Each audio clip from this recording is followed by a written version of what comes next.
السلام عليكم ورحمة الله وبركاته. Alhamdulillah wa shukrulillah. I have finished my operation successfully. Thanks for all your dua and your all kind messages. Please remember me in your prayers and your dua. Barakallahu fikum. Terima kasih yang tidak terhingga kepada semua pelajar-pelajar saya. Saya terima doa anda. Allah sampaikan doa anda kepada saya. Terima kasih banyak-banyak.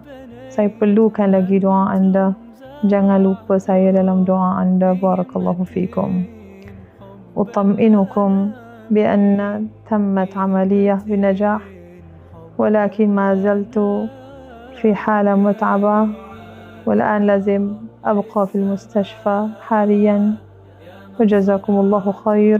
لا تنسوني في دعائكم. بارك الله فيكم.